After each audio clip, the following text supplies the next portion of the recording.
Piyush Goyal, thanks. You know, I personally believe opposition pretty much ran out of arguments, but the core argument, I mean, besides the points just heard, which Chidambaram has been going around saying, he says, you know, very good, but they will never be able to spend this money. We don't have a capacity. I challenge the government will not be able to spend 10 lakh crores.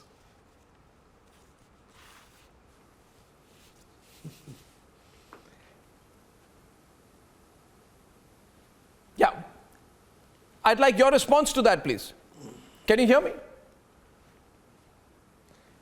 Arnab, I feel sad that Mr. Chidambaram doesn't have the confidence in the people of India and the businesses in India. But I can assure you and your viewers through you that the current year budget is also well on its way to being spent. There will obviously be some glitches off and on. A lot of it is historical legacy, like land not having been acquired on time for projects that have been going on for long, and small things like that are sometimes causing delays. But I can assure you that every one of us is extremely committed to spending that money. In fact, every month reviews are done at every minister's level and also at higher levels at the finance ministry to ensure that actual spending happens. I think Mr. Chidambaram sadly remembers his days when I remember in every year, by September, October, they would cut some budgets. By December, they would say, don't spend beyond 60% of the money. And by March, they would be probably run out of money. Whereas our government has always under-promised and over-performed. So on revenue, we are very conservative. Year after year, we exceed the revenue, except that one COVID year, which obviously everybody understands. So our effort and approach is strengthen the country, and in that we are also focused on strengthening our capacity to spend. Investors are coming in, our young boys and girls are being skilled to do more work, better quality work. PLI schemes are helping create domestic production capacity, which will help us meet the needs of infrastructure and capex spending, but also help us export goods and services. So I think the country really is creating a foundation for the Amrit Kal, and this budget is going to play a huge role in setting the direction in which India is going to go forward. I also think traditional thinking is pretty much extinct right now, Mr. Piyush Goyal, you know, because you've completely bucked the trend of freebies. I'd like your thoughts on that, because I'm sure within political parties there's always this thought, you know, that, you know, we could just hand over. And this is a very different budget, even with the way it was being read, the tone and tonality of it. It was not a this for you, this for there, little bit for everyone, everywhere approach.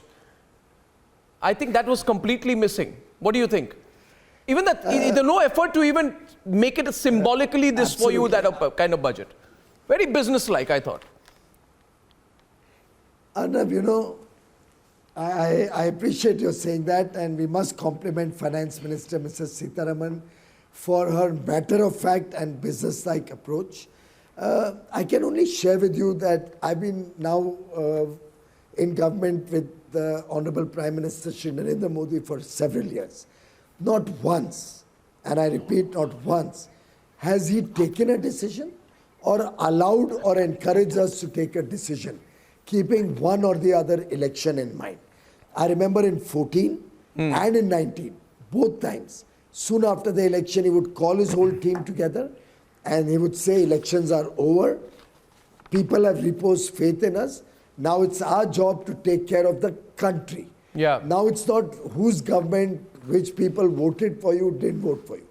120 crores then 130 crores, they are your people. Without any discrimination, you have to serve every part of India. And in that, he always asks us to focus on the Northeast, Jammu, Kashmir, Ladakh, Leh, on states which have remained over the years neglected, like Eastern Uttar Pradesh, Bihar, Jharkhand. So we are a government that's very sensitive to the needs of the common man. And Prime Minister Modi ensures that all our programs and projects are in national interest or in the interest of the people of India, not focus on any election. Elections will come and go. He believes that the people of India know best, and they are very smart. They know what is good for them in the long run. Well, I think also some people commented that the BJP is so sure of winning the 24 elections, it's not trying to do hard to do anything, especially in the budget for that. That may be a cynical way, but that's what people have been saying. No, Arnab, I'm sorry, Arnab. I would like to contest that. Prime Minister Modi also keeps guiding us. Yes. Never become arrogant. And never become overconfident. Absolutely, So absolutely. you will see sometimes we are criticized for putting in too much effort in an election. But he believes that it's our duty. That's right. Come election time, it's our duty because we have to go back to the people. No, I think it's good. With our report card. I think there's clear delinking, Piyush Goyal. To them to no, I think it's a clear delinking, which I think is very healthy and not seen before. Well, thank you very much, Piyush Goyal. Delighted to have you, and also very delighted to have with us today. Thank you, Piyush Goyal. Thank you so much.